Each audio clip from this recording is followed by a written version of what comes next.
is brought to you by Head Start Basketball.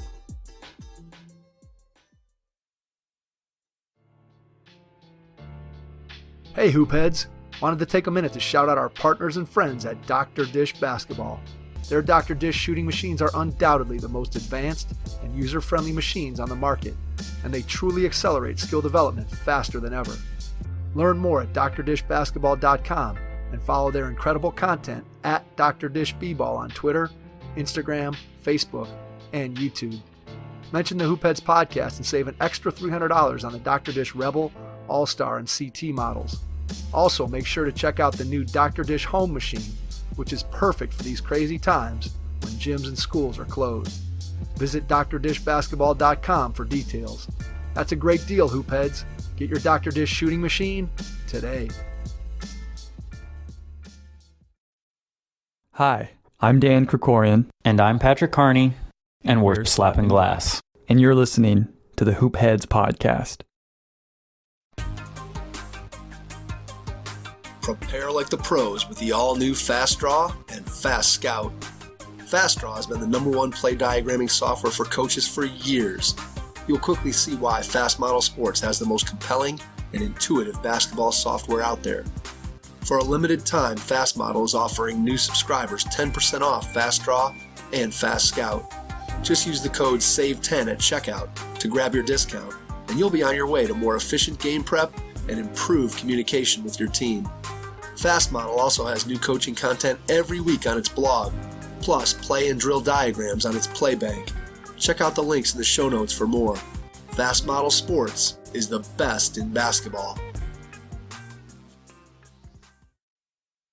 If you're trying to do something like that, it's got to be who you are at your heart, because if it's just words and you don't live it on a day-to-day basis, no one's going to believe you. Brett Nelson just completed his second season as the head men's basketball coach at Holy Cross in the spring of 2021. The 18th head coach in the history of the program, Nelson joined the Crusaders after spending the previous 5 seasons on the coaching staff at Marquette University. Prior to his time at Marquette, Nelson spent 1 season as the associate head coach at Ball State University in 2013 and 2014. He was previously an assistant coach at Drake University for 2 seasons, Arkansas for 1, and Marshall for 3 seasons from 2007 to 2010. Before landing his first coaching position, Nelson served as the director of basketball operations at Virginia Commonwealth University in 2006-2007 and Colorado State University in 2005-2006. Nelson is a 2004 graduate of the University of Florida. He was a 3-year starter for the Gators and a member of 4 NCAA tournament teams, including the 2000 squad that reached the national championship game. He was a 2-time All-SEC selection in addition to earning 3rd-team All-America honors in 2001. After his collegiate career, Nelson played professionally in Sweden. If you're looking to improve your coaching, please consider joining the Hoopheads Mentorship Program. We believe that having a mentor is the best way to maximize your potential and become a transformational coach. By matching you up with one of our experienced mentors, you'll develop a one-on-one relationship that will help your coaching, your team, your program, and your mindset. The Hoopheads Mentorship Program delivers mentoring services to basketball coaches at all levels through our team of experienced head coaches. Find out more at hoopheadspod.com or shoot me an email directly, mike@hoopheadspod.com.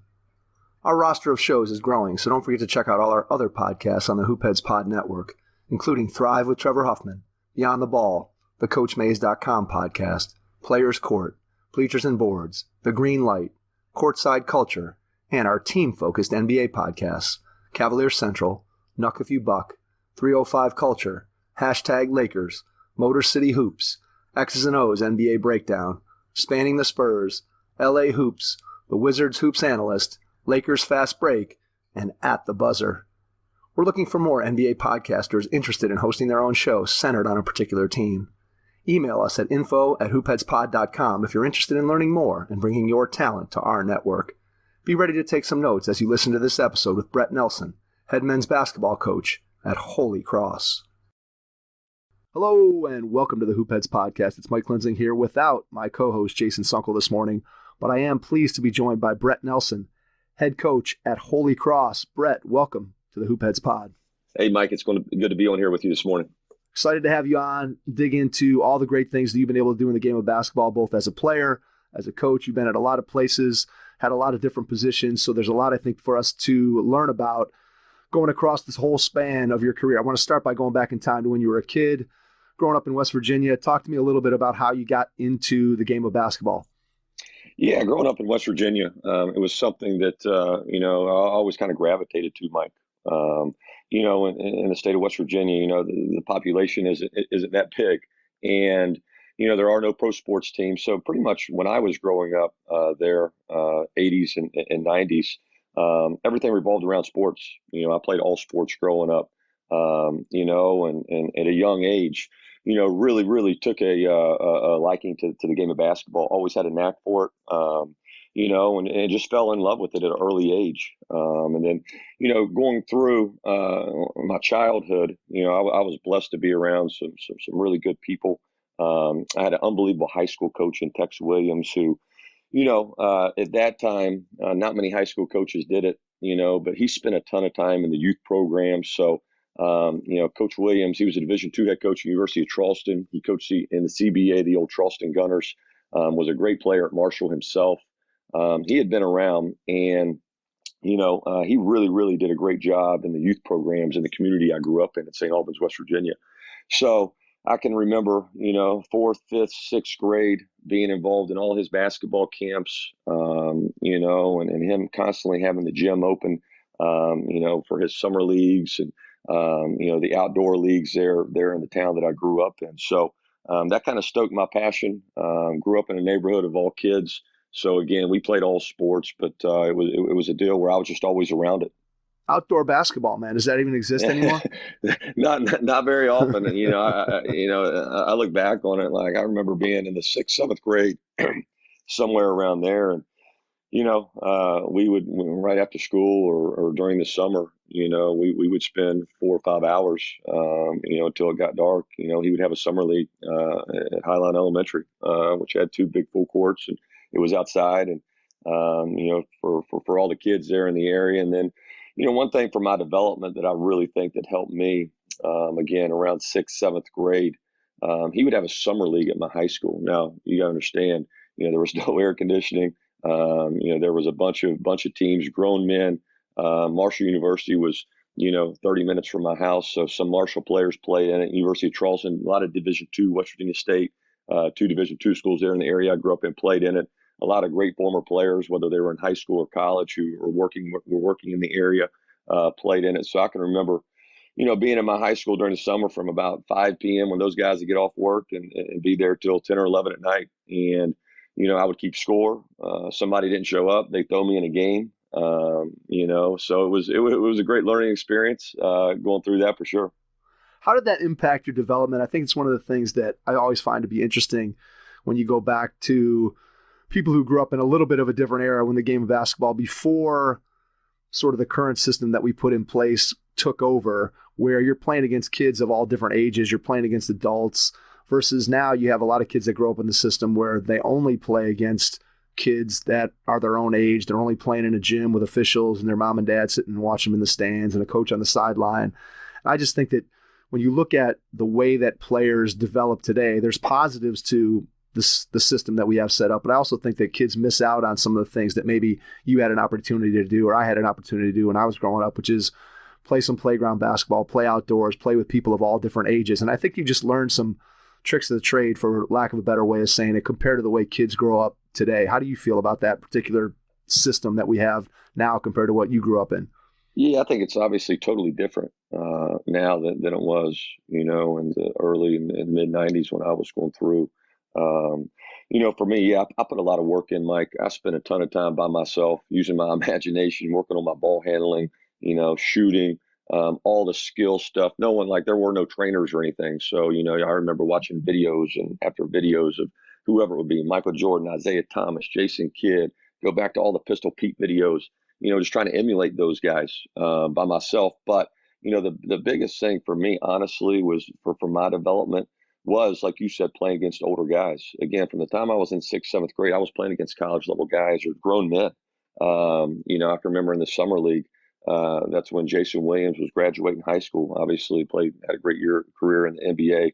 Jason and Randy Moss grew up about 15 minutes from where I was. They were about 5 or 6 years older than me. So I remember, watching Jay play in the gym and Coach Donovan had just become the head coach at Marshall, and Rick Barnes, I think he was at Providence at the time, or Clemson. I remember all these college coaches coming to see Jason to recruit him. And then, Randy played in the summer league. Obviously he was a great football player, but people don't realize he was a terrific basketball player. So playing against grown men, and honestly having to figure out as a seventh, eighth grade kid how to create space, how to compete, how do you, you're not going to get the ball. So how can you make an impact on winning? How are those guys going to, want you to be on their team again? When you do get your opportunity, you better take advantage of it. Because obviously I was so much physically smaller than them at the time, but, I had a passion to play. I had, I played with a lot of joy, and I got my butt kicked a lot too, which really, really helped me. And then, when Coach Donovan, got the Marshall job, he was 28. I was going into the 8th grade. My high school coach took me to, with the high school team to their team camp, Mike. And, the first couple of games I really didn't play because I was an 8th grader. We had a couple guys go down with injury. Next thing I know, there's 5 or 6 guys, and he throws me out there. And for a weekend, I just played really, really good. And that's how I met Coach Donovan, John Pelfrey, Anthony Grant, Donnie Jones. That was his staff, and they started recruiting me. So from that time on, you talk about playing against older guys. I can remember my dad, picking me up after school in the car and driving 30 minutes to play with Jason Williams and Keith Veeney and Sidney Coles and John Brandon, who's head coach at Cincinnati now, was on that team. And going down there, I may not get in a game in 2 hours, but I may play in 5 games. You just don't know. But those guys, really, really helped my development. I look back on it, not just there, but I would go to University of Charleston, anywhere I could find a game against older guys. I was there, and I was blessed enough to, have a dad who would just throw me in the car and say, "Hey, Brett, let's roll." And it was funny. I was talking to my son the other day that the area I grew up in, they call it the Kanawha Valley. It's Kanawha County. I grew up right outside Charleston, West Virginia, which is the capital of the state. But I was driving him here in Massachusetts. It was like 40 minutes to an AAU practice the other night. And I was like, Eli, dude, I think I can remember the shape of every basket, every backboard in Kanawha Valley. I think I was in every church, every grade school, every middle school, every high school, but that's just the way it was then. Yeah, absolutely. I mean, I think it's interesting, especially when you talk about your dad before you can drive and getting you places. And I grew up in Cleveland, Ohio. And so I just remember, again, driving around to different playgrounds and different gyms and trying to find out and figure out, hey, where are the best games going to be? And my dad was a professor at Cleveland State, so I used to try to go down and get into games with the guys at Cleveland State. And like you said, it just so much had such an impact on my development, getting an opportunity to play against older players and to be able to be in that environment where, as you said, you don't know if you're going to win, you don't know if you're going to lose, you know that you got to fit in and play a role, especially when you're a 13, 14-year-old kid trying to weasel your way into games with players that are in college or adults or whatever it may be. And I just think I always feel bad for my own kids. I have one son who's a freshman and I have 2 daughters, but I always feel bad that they don't get to experience some of those things that you and I get to experience, because I think that some of my best memories of the game of basketball aren't necessarily in organized games. I think back finally to those times playing in a gym, just playing pickup or playing on the playground. And, going back to the original sort of genesis of our conversation here, just kids don't play outside. And I think I think basketball misses something when kids don't get that opportunity. But nonetheless, we got to move on. System is what it is, and it's not probably going back because of just everything. There's lots of factors that go into that. But when you think back, let's wrap up talking about your playing career by just giving me your favorite high school and college memory as a player. What are 1 or 2 things that stand out for you as both a high school and a college player? Yeah, I think that, in high school, I had so much fun because I had, obviously great teammates. I talked about my high school coach. We just had so much joy playing the game. It was pure, we had some really, really good teams, good runs. Playing in the state tournament obviously is a big time memory, but just the time we got to spend together, like I tell our guys all the time here at Holy Cross, and even when I was in assistant, I was like, man, you're going to miss winning games, going on the road and all that stuff, obviously making baskets, making good plays. But the biggest thing you're going to miss is the camaraderie, you have with your teammates and those connections. Like I can remember in high school going to the Beach Ball Classic in Myrtle Beach, being on the road for 10 hours, staying in a hotel when you're a high school kid, playing against teams from all over the country, like just being with your teammates and enjoying those times and just being really honestly, we talk about as coaches all the time, being present, being stuck in the moment. I can remember in high school, man, I was stuck in the moment. I wasn't worried about, college or anything else. Man, I was just having a good time playing ball with my buddies. So those are the things that I take away from my high school career. Obviously in college, I play with some unbelievable teammates. Mike, when I pass Mike Miller, Udonis Haslam, Matt Bonner, Dave Lee the ball, man, they make me look good. And, so I play with some really, really good dudes, really good players in college. Obviously, playing in 2000, playing in a Final Four, playing in a national championship game, that whole run, really sticks out to me, is something that I'll always cherish because people don't realize, dude, it's hard to win 6 games in a row. Absolutely. People have no idea. Like, I was a freshman and I thought I was going to do it 4 more times. Yep. Yeah, man, this is easy. I got this, and next thing you know, I'm graduating and, and we never got back to a Final Four. And now I look back at it when I'm 40 years old now. I cherish that run we had for sure. Yeah, there's no doubt about that. I think people do discount how difficult it is to get to a Final Four, to win an NCAA tournament, to let's face it, just to get to, depending on what level of basketball you're playing at, just to get to the tournament for some teams is a huge accomplishment, to get through your conference tournament and all those things that go along with being a great college player. When you get done playing at Florida, you get an opportunity to go and play professionally. So this is a question that I always ask people who play overseas. Give me your craziest overseas basketball story, and then we'll jump into your coaching career. I don't know if it's, I really don't have a crazy. I only played over there 1 year. I went to Sweden, and I do remember how cold it was because it was honestly where the town I was in was near the North Pole, and we had 2 hours of daylight. That was it per day. So it was a dark, gloomy place, but it was a good experience that 1 year. And then I came back, played summer league with the New York Knicks, went to training camp, got cut, and then I had a decision to make. I knew I always wanted to coach, Mike. I could have kept playing overseas or the D League or wherever and trying to make it playing, but I had a decision to make about that time. Obviously Florida was having a lot of success, and again, Anthony Grant and Donnie Jones and John Pelfrey, all those guys were becoming head coaches at the time, and it's hard to get your foot in the business of the Division I college basketball world. And I just made a decision to go back to Florida. I had one class to finish up my degree, get that class out of the way, and then go ahead and get in this crazy coaching business when I was 23. What was it about coaching? How early in your life did you know you wanted to coach, and what made you think that you did want to do that? Was it just that you knew at some point that your playing career was going to come to an end and you knew you wanted to stay in the game? Was it something specific about coaching itself that you loved? Just what was the genesis of you thinking about coaching? Yeah, obviously it started, I always wanted to stay in the game of basketball whenever I was done. If that was like what happened, 23 years old, or if I was 33 and played professionally for 10 or 15 years, whatever it may be, I always knew I wanted to stay in the game. Once I got into college, I really started, thinking seriously about, the coaching side of it. In my heart, man, I'm a competitor. It was one way for me to stay in the game from a competitive standpoint. I love to compete. I love to be in those situations.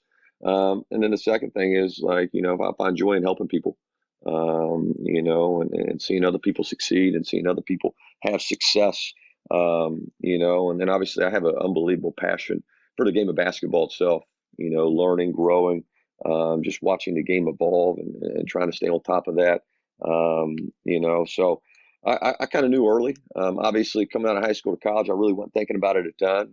At that point, I was going to try to take this game and play in the NBA. But once I figured out, the odds of me playing in the NBA at that point, were highly unlikely.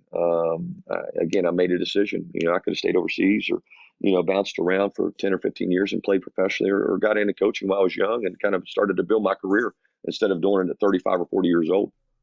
Did you always know college was where you wanted to be? Was there any thought of being a high school coach or trying to work your way up into the pros? Was college always where your thoughts and mind were? Yeah, it was to start. Yeah, I mean that's where I wanted to be at the college level. Obviously, the NBA is intriguing just because you'd be working with the best players in the world. It's all basketball.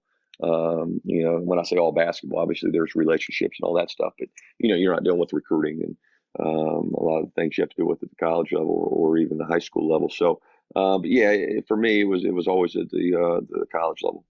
All right. So the first opportunity you get is at Colorado State. Talk to us a little bit about how that came to pass and then what you learned your first year being involved with a coaching staff and kind of getting your first taste of it. Yeah, like I said earlier, it's hard to get your foot in the door. I was involved trying to get a job that spring, and nothing worked out. There were no, really opportunities there with the guys who coached me on John Pelfrey was, I think, the head coach of South Alabama. Obviously, Coach Donovan, Anthony Grant, Donnie Jones were still at Florida. But again, I was kind of around the program, and Larry Shyatt came in there, who was the coach at Clemson and Wyoming. He knew Del Air, who was head coach of Colorado State. And they kind of had I don't know what kind of position you call it, GA, operations, video. My first year in coaching, Mike, I made $10,000 that whole year. Well, you probably made more. You made more than a lot of guys made. Yeah, like luckily I had a few bucks in my pocket from playing overseas where I could pay rent, and I was working some kids out on the side.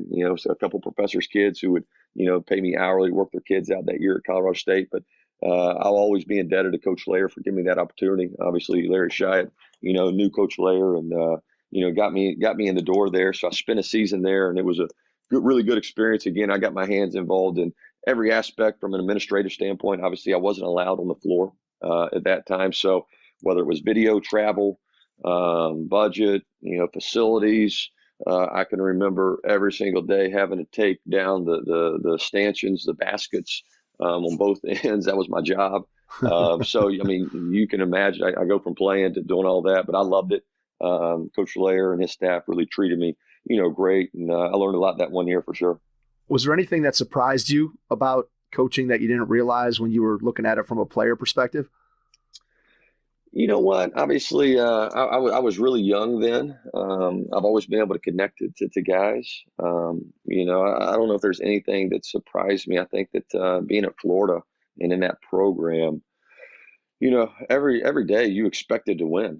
There was an expectation level that you're going to perform. You're going to be a high achiever. And not everywhere is like that. You got to grow that. And I'm sure, Coach Donovan's first 2 years at Florida, it wasn't that way. And over time that developed where the expectation was to be an elite level every single day and practice in the weight room. And, so that was what I was around. So, at times, I guess when you ask me, is there some things that were surprising? I think that people don't expect to do great things all the time. So, I don't care what the talent level is or whatever it may be. You walk into every single game, every single day, expecting to do great things. So I don't think everybody has that mindset. So I guess, that was a surprise at times when I first got into coaching. All right. So let's talk about that as it relates to, I know we're kind of jumping ahead, but I think it leads us directly into this question. When you think about trying to establish that when you come into a new program as a head coach, so you get to Holy Cross and you've got to establish what you just described. How do you do that? What does that process look like? What are some of the steps that you have to take in order to set those expectations that, hey, we're going to be an elite program? How do you do that? Yeah, I think that obviously, like the accountability comes to mind. There's a certain level of accountability that as a coach you must have within your program. Like for me, obviously our first year was really tough. This past year during a COVID year, we made a lot of improvements. I wish our record was a little bit better, but we are on the right path because I really believe in what we are doing. But to answer your question, how do we get there? I think everybody talks about culture and all that. Culture is action. Like every single day, what are your actions? Everybody can have all these great words and sayings, but I really believe in what we're doing in the environment we're creating, Mike. So how do you create that expectation? I think that there's accountability, but you got to be consistent. Okay, like you can't get so caught up into what the scoreboard says. Like every single day, is your process right? Are you doing the right things day after day after day? Are you a consistent leader, consistent mentor? Are you consistent with your staff, with your players? Obviously with your work, you don't get too emotional. And for me, like from day one, I talk about it. We expect to win. How do we do that? Obviously, everything we do, we're going to attack and serve. We're going to attack everything. We're going to be the aggressor. We're going to serve each other. But I talk to our guys all the time about the code. What's the code? There's 4 things. You got to do your job with maximum effort, EMP, emotional, mental, and physical. If you play with maximum effort, which is our number 1 thing in the code, and our number 2 thing is always put the team first, have an unselfish attitude. That's going to put you in the ballpark on a day-to-day basis to have success. that's going to put you in the ballpark to win a game, right, Mike? Yeah, absolutely. So that's not going to win the game for you, but that's just going to give you a chance. You got to execute to win that game. You got to execute in practice. You got to execute in the weight room to actually win that day. But if you don't play with maximum effort and you don't have an unselfish attitude, you ain't got a chance. So for me, like being consistent with that message, I'm not all over the place with all this stuff. Like our guys know that like consistently, like that's really, really important to me. The third thing of our code is practice is everything. Like I want to create such a competitive environment in practice where our guys feel like they're getting better. And if guys feel like they're getting better, they're going to continue to work. They're going to continue to grow. They're going to continue to buy into the environment that you create. And then the fourth thing is being on time. We're going to be on time in this program. I know it sounds simple, but it's something that I really, really believe in. But I go back to my time at Florida. Like obviously we had so many good players. Like if you didn't bring it every day and play with maximum effort, you weren't going to play. And if you're a competitor, you love that. Obviously, you got to play with, have an unselfish attitude. But I look back, like practice is everything. I think we had such great teams because how hard we practiced, how hard we pushed each other. Iron sharpens iron, how hard we competed. So those four things, like our players, my staff, they know exactly where I'm coming from. How do you create that? I think you have to be consistent with that. And then also the most important thing, you got to have relationships. You got to spend a lot of time with your players and your staff, I think. And obviously we're not quite there yet. We're building and we're growing here at Holy Cross. But you got to find out what makes each guy tick. You got to be vulnerable.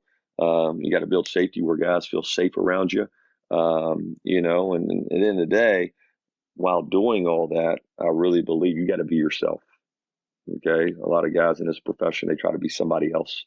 I kind of am who I am, Mike. I don't try to be anybody else.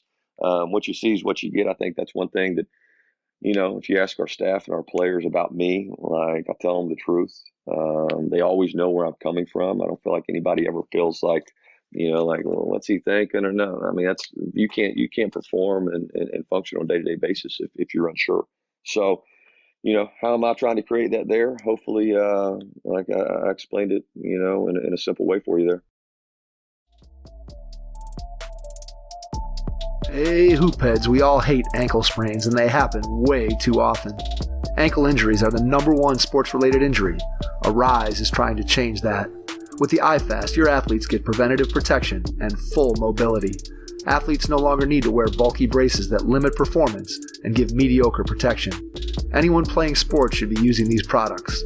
Keep your athletes in the game. Don't wait for them to get hurt to take action.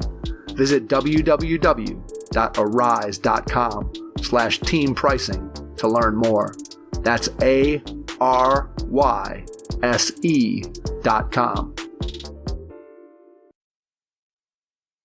How do you drill down to get to those four things? What is it over the course of your career through your experience? How do you come up with those? I know one of the things that sometimes coaches will struggle with, especially new coaches, is they'll have a million things that they want to do, or they'll have, hey, I got to have this saying, or I got to focus on this. Whereas yours are really simple. Practice everything. Be on time. How do you drill down to make sure that you have the right four things that represent, as you said, who you are, so that your players, your staff knows authentically that that's what you're all about? Yeah, that's a really good question. First off, as coaches, we're all thieves. We steal from each other. You know what I'm saying? One thing I do have is a hunger to grow and to learn constantly. And I didn't just come up with this right when I became the head coach at Holy Cross. I think this has happened over my career. I think I was an assistant for 14, 15 years, and a lot of different places for a lot of different head coaches. And you kind of take what you like and from each guy, and then you kind of mold it into who you are. And over time, I kind of developed this. And then, before I got this head coaching job, I didn't really start getting looked at as a head coach, getting interviews and, all that good stuff, until probably the last, 4 or 5 years. So, as you go through the interview process, like I think you got to be very intentional and purposeful and for your program, your guys, like I'm a big believer in simplicity. Like you got to keep it simple, and keep it to the point, and really like if you're trying to do something like that, it's got to be who you are at your heart, because if it's just words and you don't live it on a day-to-day basis, no one's going to believe you. So for me, obviously with those four things, some of those things, I really believe in them, like at my core. Who I am, I'm convicted with it. I talk about it all the time. Obviously got those things from some other places throughout my journey and my career. But at the end of the day, I mean, that's what I truly believe in, and that's what we live by here. How do you recognize when players are living up to those standards, when they're meeting your expectations in those areas? Do you have anything set up in terms of intentionally recognizing some of the things that you're looking for in order to reinforce the concept of, hey, this is what's important to us, if that question makes sense? Yeah, I think I think you always have to self-evaluate. Okay. So like for me, practice is everything. Just as an example, like I remember my first year, we'd have a good practice, we'd have two bad practices. We'd have two good practices, we'd have three bad practices. Like it was just all over, up and down. There wasn't much consistency. And obviously I talk about it. Same thing with maximum effort when you're watching film. Like, well, what does effort look like? So I explained to our guys what maximum effort is, like offensively and defensively. Obviously defensively, that's easy. Are you the first to the floor? Are you blocking out? Are you really making an effort to guard the basketball, be in a stance? Off ball positioning. Are you in a stance? Are you eating space? Are you really trying to do what's right, maximum effort wise? Offensively, like we want to play. Obviously, every coach says they want to play fast, but like, are you really sprinting the lanes? Are you making game cuts where you put pressure on the rim? Are you setting good, solid, hard screens? Like that's all. I'll try to explain what maximum effort is. So as I'm evaluating, practice film, I watch practice every single day. Like, how do I know we're getting better? Like this past year, I can only remember a handful of bad practices we had, Mike. Okay. And this is in a pandemic. This is kids, no kids are on campus. We're getting tested 3 times a week. Our guys went through a lot, so when I'm watching practice, I'm like, I know the code is coming. We are like, and obviously the results showed on the court, like, we're playing with maximum effort emotionally, mentally, and physically. Our guys are mentally locked in, like we have an unselfish attitude, not just like making the extra pass, and playing unselfishly offensively or defensively, rotating to help your teammate when he gets beat. But like, as our locker room, right? Do our guys really care about each other? And a lot of that comes from, communication, whether it's I bring my guys in, kind of say, tell me about, our chemistry. Like, do you enjoy your teammates? Like, what's that like off the court? Do you guys go eat together? Like, do you guys hang out? Like, guys will tell you the truth. And, so for me, how am I judging where we're heading? I'm constantly in communication with our players, our staff, evaluating film. We're much more consistent, with the way we practice. This year, I only had one time all year where I had a guy late, and that was from the weight room. He was 3 minutes late. So being on time, the fourth thing of the code. Why do I think it's working? Because there's proof there. There's action that's happening. So that's what gets me excited about where we're heading this program. Because what I believe in, I think that our guys are really getting it, and they believe in it, and they're doing it. Getting that feedback from players, is that more formal or informal? In other words, are you setting up a weekly meeting where you're talking to the kids in the program, or is it more just, hey, you're catching them between classes, or you're talking to them on the practice floor as you're walking out? What does that process look like for you in terms of getting that feedback and having those honest conversations with kids throughout the season? I think it's a combination. I do, like, every day, like if we practice at 3:30, I'm on the court at 3:00. I try to get there 30 minutes before. And, I'm just touching guys, trying to get a read on body language. I watched the previous day's practice. I may give a guy a few words of encouragement, may have my computer down there. Hey, watch these 3 clips, or hey man, you need to pick it up, or whatever it may be. So, I try to do that almost every single day, before practice while the guys are rolling in there, getting their pre-practice work in, so I think that, that's one way. Yeah, I do set up one-on-one meetings throughout the year, and constantly in communication. Obviously, we do a lot of team meetings, and we talk about a lot of different topics other than just basketball. But I think that, one thing I want to do is create an environment where there's great care, but, there's great ownership. from my staff and our players, like, this is not my program. This is our program. And I want you to own that. I want you guys to, take ownership, and I'm empowering you to, have a voice. We all talk about it, but, you don't want a coach-fed team. You want a player-led team. And, I'm trying to create an environment where, the players are taking ownership. And when they take ownership, they're going to play that much harder, compete that much harder. They're going to, take it that much more serious, because they don't want to let their brothers down to the right, to the left, and they want to do the right thing, not just for themselves, but they're going to have an unselfish attitude doing it. Same thing for my staff. I got a great staff here, man. I believe in these guys. I want them to take ownership, of this program, because we're all in this thing together. How do you create space for both players and your staff to have those leadership roles? Because obviously you, as the head coach, you're overseeing everything, and you want to be able to have your hands in all the things that are going on in the program. And yet at the same time, as you just said, you want to be able to empower them and utilize the knowledge and skills that both your players and your staff bring. So how do you take a step back as a head coach to make sure there's enough space for your players to have an opportunity to lead, and for your coaching staff to have an opportunity to have input and contribute and do all the things that we all know are really important if you're going to build a good program? Yeah, that's a very good question. I start with our staff. Obviously my first year, I had to do a lot in the aspect of, because we're implementing everything, how we operate on a day-to-day basis. They're trying to get to know me, obviously from a system standpoint, offensively, defensively. So I really had to drive a lot, our first year, my staff was really, trying to get to know, like, exactly how we operate and do things, just like the players were. And those guys are awesome. They learned, they grew. So this year, I think that, they had a lot bigger voice within our program. And man, I got guys, number one, care about our players. They really make them better. They're really good coaches. They're good at, in all aspects of their job. And, as a coach, just continue to encourage them to have a voice, and set up practice in a way where, they can set up drills, they can teach, they can, it's not just me, where players hear my voice constantly. So, and I think I'm a question asker. So I'm constantly asking these guys questions of what they see, what would they do? How do you think this guy's feeling? What do you think we could do differently? How can we make this better?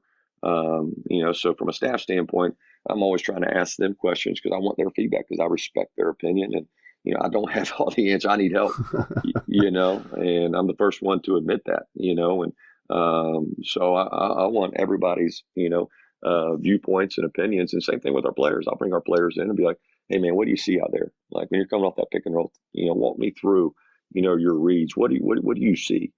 Or, hey man, that guy's hanging his head over there. Like, what's going on? Is there something going on off the court? Like, as a leader, let's pick everybody up, like, talk to me, so just constantly asking guys questions and talking to our team about, guys, like, when things get hard, because it's going to get hard every single game.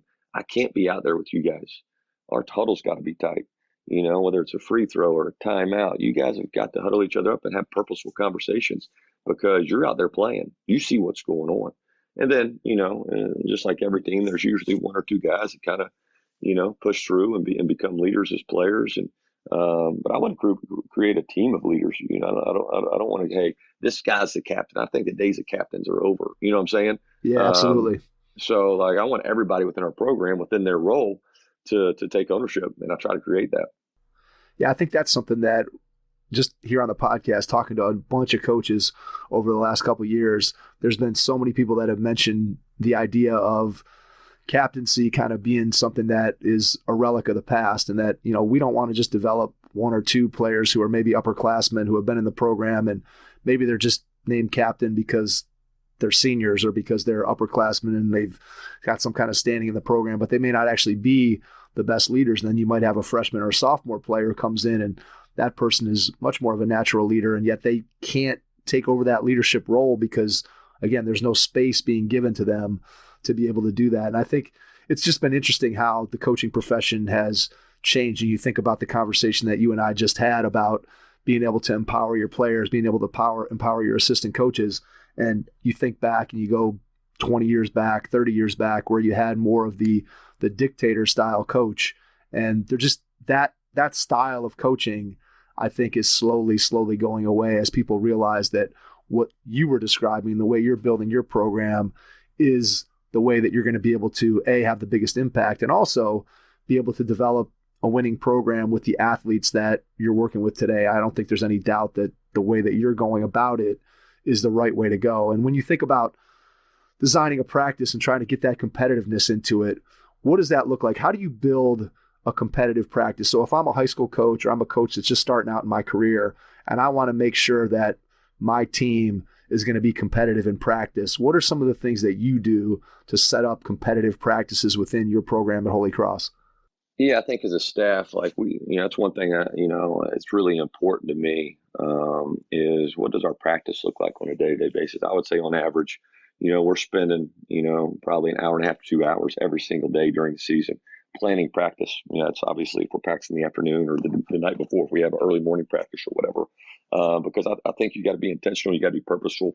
I don't really go more, obviously before the game start, max I would go is 2 hours. Usually practice is no more than an hour and a half, but it's fast paced. Every minute is detailed. How do we create a competitive practice? I think, again, you got to be purposeful, and it depends on, the time of year and where you're at.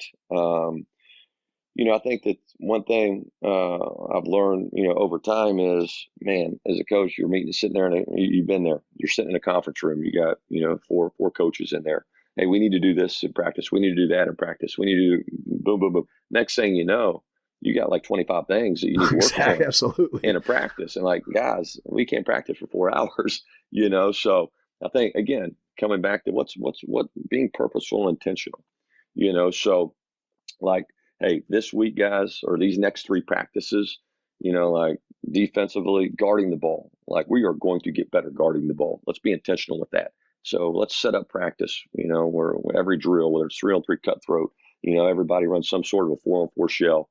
You're playing 5-on-5. You can play 1-on-1 driving line, but we are going to focus on guarding the ball. What does that look like? So we're going to teach our guys how to guard the ball. Hey, next 3, like we're going to really get better at our off-ball positioning. We're going to get whatever your philosophy is. Everybody's got, different philosophies, but, we got to get our off-ball positioning right. Or offensively, man, our spacing sucks. So, like these next 3 practices, like, yeah, you're still focused on guarding the ball. You're focused on off-ball positioning, but like I'm watching our spacing on offense. We've got to move on penetration. We've got to have the right spacing.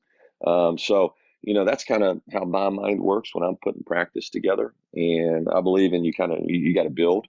And just what I've been around, and I believe in it, like I never get away from the player development side of things. So I'm always going to allot 10 to 20 minutes of skill work, individual improvement, shooting, ball handling, guys passing to each other fundamentally, stuff like that on top of obviously the competitive side of things.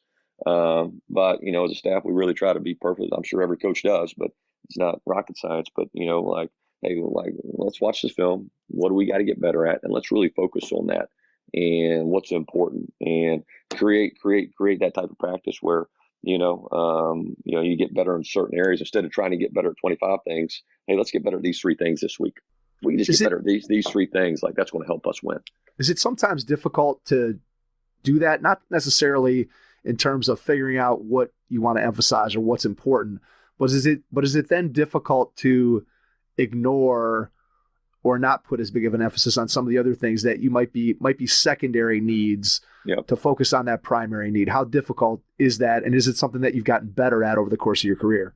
Yeah, I think I've gotten better at it. Again, I was blessed and fortunate to be around some really good head coaches throughout my assistant coaching, career and kind of took things I liked and the way people ran practice. But, yeah, like when I'm saying, hey, we're going to focus on guard ball, that doesn't mean we're not focused on offense or defense or whatever we're doing. Yeah, we're still working on all that stuff. But like, hey, if a guy gets blown by, automatically we're blowing it, we're running. We're blowing it, we're doing a towel push. We're blowing it, we're doing put. Like they're going to know that's the point of emphasis for that practice. If that makes sense to you, Mike. No, that makes total sense. We're still working on whatever it is that we need to work on, transition defense and offensively, whatever parts of the offense concepts that we need to work on. But when I'm saying, hey, our focus is that doesn't mean we're not coaching other things and trying to get better in a lot of different areas. I think one thing looking back, as I self-evaluated from my first year, here at Holy Cross to what I did this year. One thing I did a lot more this year is play a lot of 5-on-5. Instead of so much drill work, I spent a lot more time, and plus with us practicing for so long before we were allowed to play a game, I had to figure out ways to keep my guys really locked in and engaged, and figuring out different fun, competitive ways to play 5-on-5, mini games, 4-minute wars, 3-on-3 cutthroat, play to 20, like different things like that. From a competitive standpoint. And for us, even during the season, I want to make sure that, unless it's like the day before and we played 3 games in 6 days or something, I want to make sure whatever it is, there's a part of our practice where guys are going at it, and it's live. It could be controlled, but it's our guys know, like, hey, this is live. We're playing to win. All right. So 2 questions.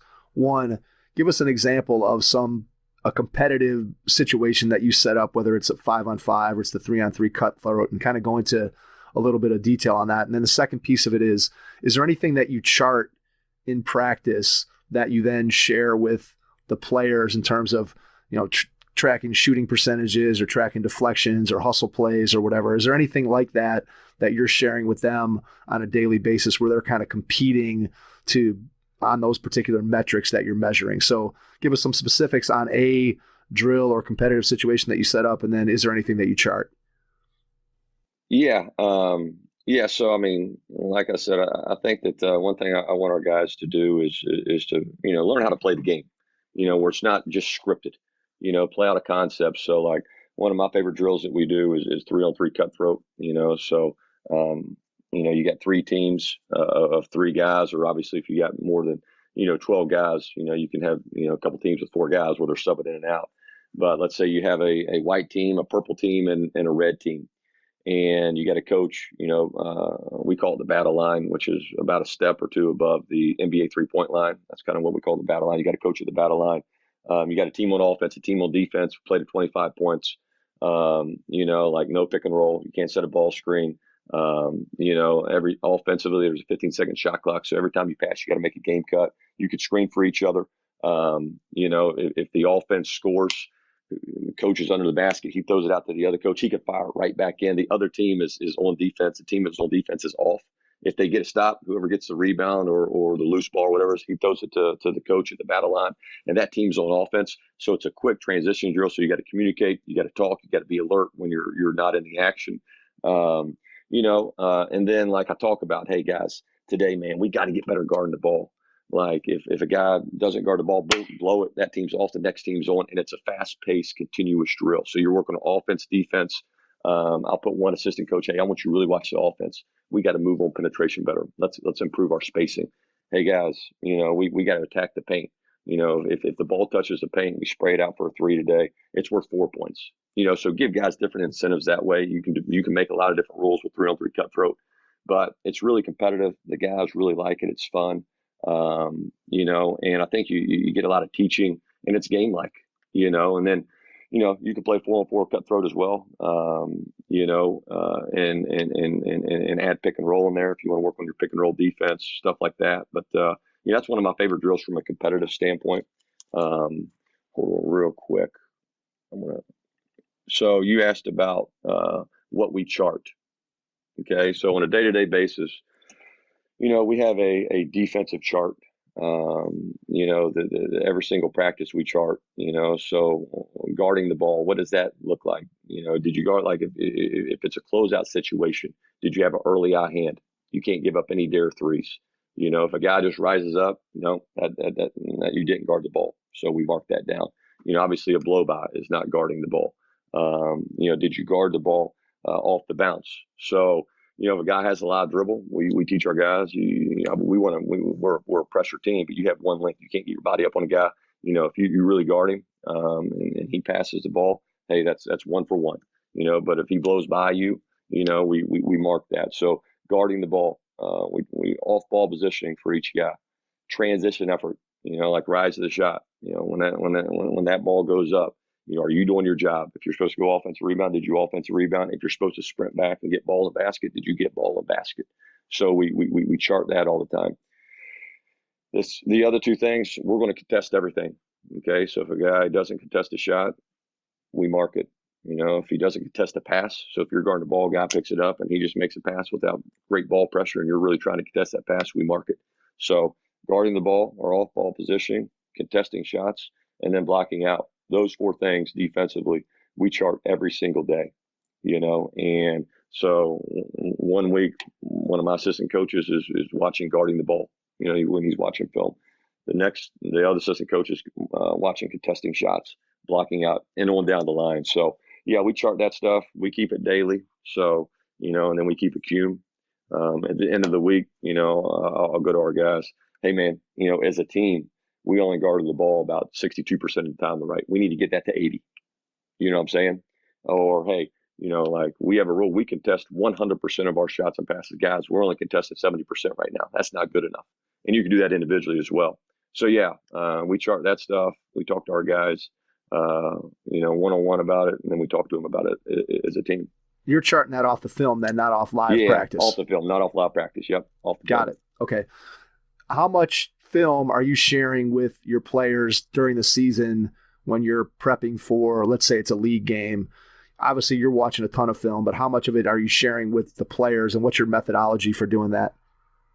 Yeah, we watch quite a bit of film. Now, when we watch film, I don't think kids today, or we don't as a staff, because we talk about it a lot.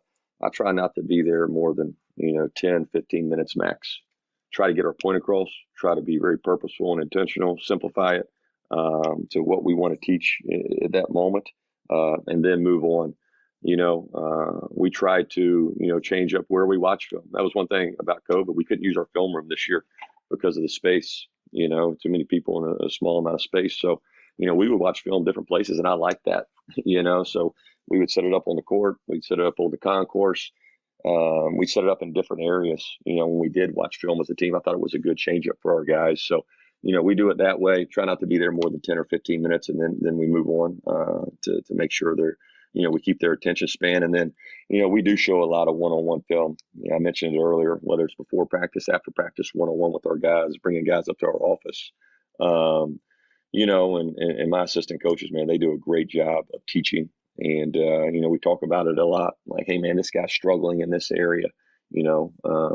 Sam, I want you to really help him with this week. I want you to pull every clip of him not doing, whatever, he's got to get better at, and sit down with him one-on-one and teach and help him. And I give our guys credit. Our guys, they're bought in and they learn, and they grew this year by doing it that way. Hey, coaches, parents, and group leaders. I want to introduce you to our newest sponsor, SnapRaise. SnapRaise is the nation's largest digital donation platform built to help teams, youth groups, and clubs raise money quickly and efficiently without selling products. SnapRaise builds your group a customizable campaign website, and students use their mobile devices to connect and engage with their biggest fans. My son's high school team used SnapRaise this season, and our team raised all the money they needed to fund their season, and then some. Getting SnapRaise started is quick and free. Just visit snapraise.com and you'll get connected to a local SnapRaise expert in no time. What's the balance between, when you're working with film with a player, what's the balance between showing them, hey, here's where you made a mistake and you need to improve on this, and you're showing them those clips, versus showing them, look, here's where you did it successfully. This is what we need to see more of. How do you balance that out in terms of, is it the same for every player? Is it different because you know what motivates one player versus another? How do you guys approach that? Yeah, I think as a coach, you have to have a feel. We've all probably done it, but there's times when the guy's struggling, whether he's shooting the ball or with his confidence or whatever. Like pulling clips of him doing it, playing a great game, making shots, making plays. I've gone all the way back to, we've had a freshman struggle, like going back to his high school, man, look at what you did 6 months ago in high school, man. This is who you are, stuff like that. Anything you can do to build guys up, I think is really, really important to help these kids. So, yeah, I think as a coach, you have a feel. For me, I'm always, I'm more on obviously I'm always going to tell guys the truth, but I'm more on the positive side of things where, I want to build these kids up where, when they get in games and, just on a day-to-day basis, they feel really good about themselves. All right, let's talk a little bit about recruiting as it relates to the type of program and culture that you want to build at Holy Cross. When you start looking at players that you're trying to bring in, obviously there's a certain level of talent that they have to have in order to even be under consideration. And then clearly with you being in the Patriot League, there's a serious level of academic performance that your players have to have as well. So let's put both of those two things aside and just assume that the players that you're going to be recruiting they have those two things under control. They have the ability, the skill level to play, and they have the academics that are needed for them to be able to have success at your institution. What else are you looking for when you go out on the road and you're watching a high school player, whether it's in an AAU setting or whether it's on their high school team? What are some things, intangibles, things that you're looking for in a player that are going to let you know that they're going to fit in well with what you're trying to build? Yeah, obviously there's different positions, different needs for every year. But from an intangible standpoint, there's three things that I really look for when I'm evaluating. Number one, what type of competitor are you? When I evaluate competitiveness, I like to see when guys are struggling, or do they have the mental toughness, and the competitiveness to fight through that and to respond and to help their team win. Maybe when their shot's not falling, or they've had 2 or 3 turnovers in a row, or a coach has got on them. Are you really, really a competitor and you want to get better? And then, the second way I really evaluate competitiveness is when the game matters. The last quarter of a game, when it's a tight game and the talent's even, game goes into overtime. Are you making winning plays to put your team in position to win the game? I kind of know who I am, Mike, and know who I'm not. I really struggle with guys who aren't competitive. I'll be honest with you. So, as I'm evaluating, I want guys who are relentless competitors. The second thing is I want to find guys who find joy in the work. We're going to have a culture where every program works, but we're going to do individual instruction. During the season, it's a year-long thing. We're going to have our shooting school. We're going to really, really work on our game, and I want to find guys who find joy in that. We've all been around guys who they complain or they blame or whatever it may be. But I don't want those guys. I want guys who are going to be gym rats, going to live in the gym. That are going to be hungry to get better all the time and be coachable. So I want competitors. I want guys who find joy in the work. And then, we want really good people. Obviously Holy Cross is an academic school and our guys are going to go to class. We're going to do things the right way. We're going to talk to each other the right way. Our number 2 thing, we're going to have an unselfish attitude. That means, I want guys who are going to be great teammates that are going to be able to accept and be happy for their teammates when, maybe their teammates having success and they're struggling. I think that when you're watching a guy play, obviously you can evaluate the competitiveness and all that. But in recruiting, as a staff, we're constantly talking about, hey, man, are you talking to the guidance counselor? Are you talking to, the assistant high school coach? Like I like to call coaches that play against guys, like usually a high school coach or an AU coach of a kid's going to tell you, the right things or good things about him. Absolutely. But I'm going to call somebody to play. Like, what was it like playing against this guy? What was it like when you were scouting? What was it like, was he really a competitor? So, and those guys will tell you the truth, a lot of times. Not that their coaches won't, but you know what I'm saying. I know exactly what you're saying. Especially now, with COVID, we can't go out and see people live. So that stuff's really, really important, and then, does the guy have a get better mindset? Is he always wanting to grow? Is he a gym rat? Is he a guy that you have to motivate every day and rev his engine? Or is he a guy that, man, he walks in that gym, his shoes are laced, he's ready to roll? Those are the guys I want. And then, character-wise, we want good people.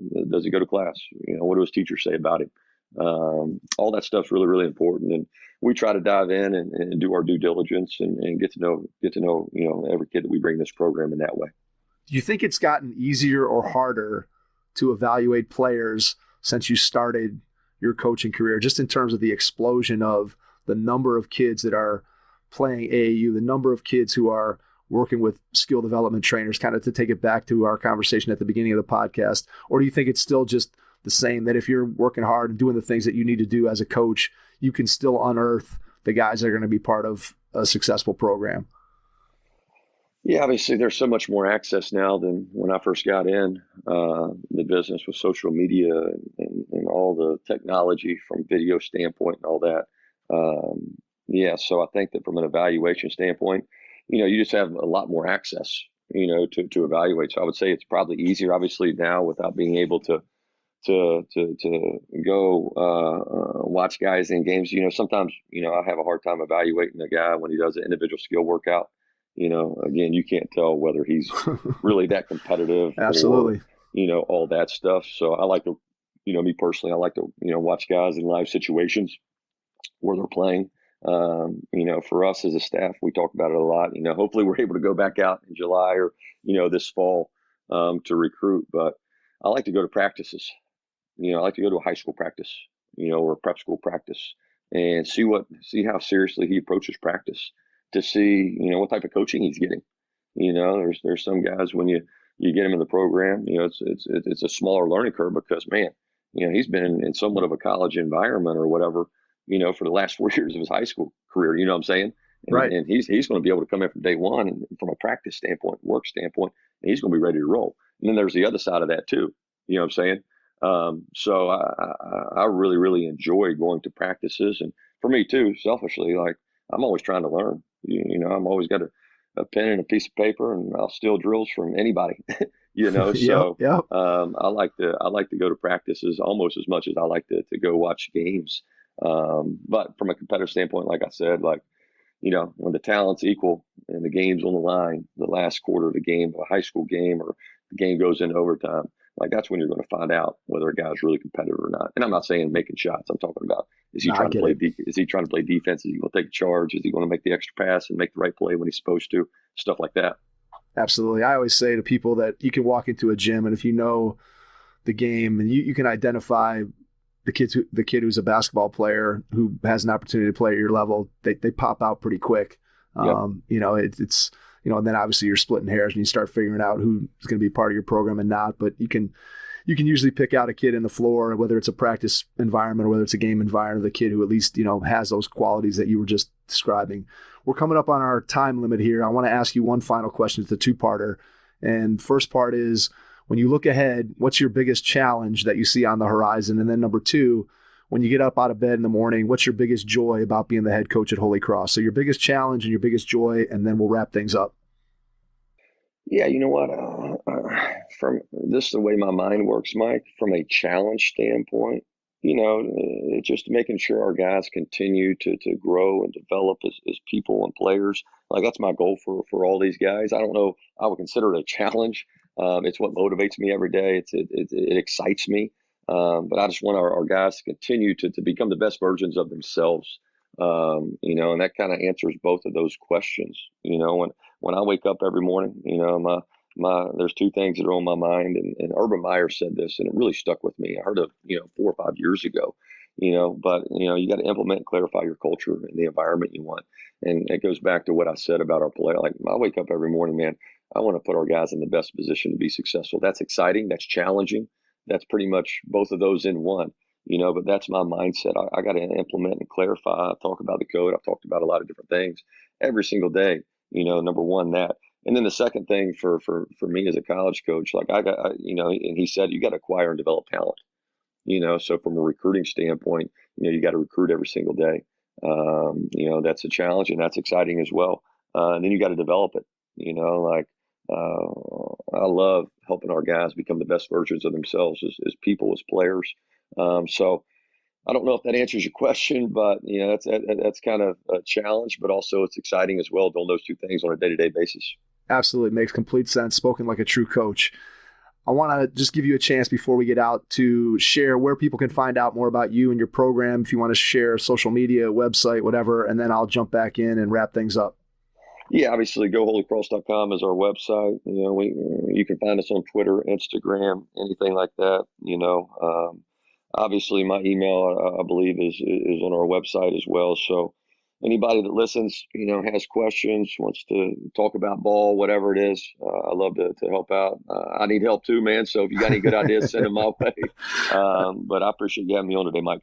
Absolutely. Brett, cannot thank you enough for taking some time out of your schedule this morning to jump on with us. Really appreciate it.